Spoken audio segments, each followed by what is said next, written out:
Jed Anthony Ariens says the question of whether boxing or MMA, mixed martial arts, is better or more effective is subjective and depends on various factors, including personal preferences, goals, and the context in which the skills are being applied.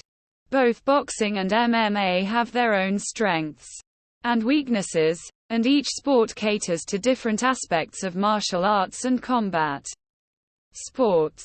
Boxing and MMA are two of the most popular combat sports in the world. Both sports involve striking with the hands and feet, but there are some key differences between the two. Jed Anthony Ariens, renowned Australian fighter, explores the world of boxing and MMA, exploring their effectiveness, cultural significance, and the dynamic nature of the debate surrounding their superiority, cultural impact and fan base.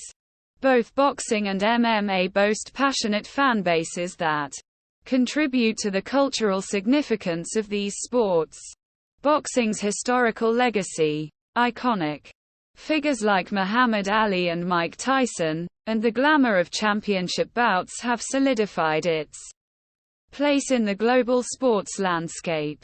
The traditional appeal of two fighters standing toe-to-toe, testing their mettle, resonates deeply with fans. MMA's rise to prominence, particularly through organizations like the UFC, reflects a modern shift in combat sports preferences. The eclectic mix of fighting styles, dramatic finishes, and the sheer unpredictability of MMA matches have drawn a diverse audience. MMA's global reach has brought together fans from various martial arts backgrounds, creating a unique and inclusive community. Boxing. Focus on striking. Boxing is primarily a striking sport that emphasizes punches, footwork, head movement, and defensive skills. Specialization. Boxers often become highly specialized in punching techniques and strategies, which can lead to exceptional proficiency in those areas. Fitness and conditioning. Boxing training is intense and helps develop cardiovascular endurance, agility, and overall fitness. MMA. Versatility. MMA incorporates a variety of martial arts disciplines, including striking, boxing, kickboxing, grappling, Brazilian Jiu-Jitsu, wrestling, and submissions. Adaptability. MMA fighters need to be versatile and proficient in multiple aspects of combat sports, making them well-rounded fighters. Ground game. MMA places a significant emphasis on ground fighting, including submissions and wrestling, which can be advantageous in certain situations. Effectiveness. Self-defense. Both boxing and MMA can be effective in self-defense situations, depending on the context. Understanding how to strike and defend against strikes is crucial in self-defense scenarios. Sport-specific goals. If the goal is to become a proficient striker with a focus on punches and footwork, boxing may be more suitable.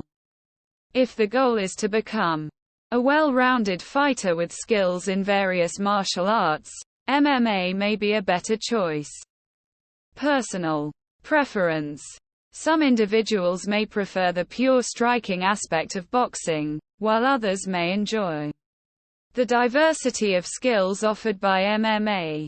Jed Anthony Ariens suggests you should conditional these additional factors to consider when choosing between boxing and MMA. Your fitness level. Boxing is a very demanding sport that requires a high level of cardiovascular fitness. MMA is also a demanding sport, but it is not as physically demanding as boxing. Your experience level. If you have no experience in combat sports, then boxing may be a better choice for you. Boxing is a more beginner-friendly sport than MMA. Your goals. If you want to compete professionally, then MMA may be a better choice for you. MMA is the fastest-growing sport in the world, and there are more opportunities for professional fighters. Last words. Ultimately, the effectiveness of either sport depends on the individual's goals, preferences, and the context in which they are training or competing. Both boxing and MMA have produced highly skilled and successful athletes, and the choice between them often comes down to personal interests and objectives.